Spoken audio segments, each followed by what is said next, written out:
యేసుక్రీస్తు పరిశుద్ధ నామానికి మహిమ కలుగునుగాక.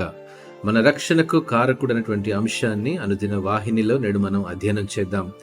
లూకా రాసిన సువార్త 19వ అధ్యాయం 9వ వచనం ప్రకారము, అందుకు యేసు, ఇతడును అబ్రహాము కుమారుడే, ఎందుకనగా నేడు ఈ ఇంటికి రక్షణ వచ్చి ఉన్నది.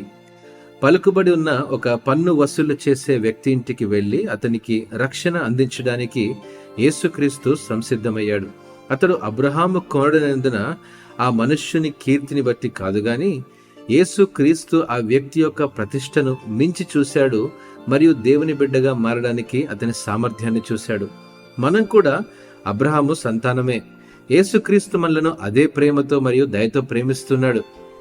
నేనంటాను, జీవితంలో మన కీర్తి లేదా హోదా ఎలా ఉన్నా యేసుక్రీస్తు మనకు రక్షణకు అందించడానికి సిద్ధంగా ఉన్నాడని గ్రహించడమే ప్రాముఖ్యమైందండి. మనం పశ్చాత్తాపంతో మరియు విశ్వాసంతో ఆయన వైపు తిరగవచ్చు మరియు ఆయన మన పాపాలను క్షమించి ఆయనలో మనకు క్రొత్త జీవితాన్ని అందిస్తాడు. యేసు క్రీస్తు మనల్ని ప్రేమిస్తున్నాడని మరియు ఆయన రక్షణను మనకు అందిస్తాడని తెలుసుకోవడం ద్వారా మనము ఓదార్పు పొందవచ్చండి. మనం గతం లేదా ప్రస్తుత పరిస్థితులు ఎలా ఉన్నా ఆయన మన నుండి ఎన్నటికీ దూరంగా ఉండడు అనే భరోసాతో మనం విశ్రాంతి తీసుకోవచ్చు. ఈరోజు ఆయనపై మన విశ్వాసాన్ని ఉంచడానికి మరియు ఆయన వాగ్దానాలపై నమ్మకం ఉంచడానికి మనము ప్రోత్సహించబడవచ్చనే సంగతిని జ్ఞాపకం చేస్తూ ఇటు మాటలను దేవుడు ఆస్వాదించునుగాక. ఆమేన్.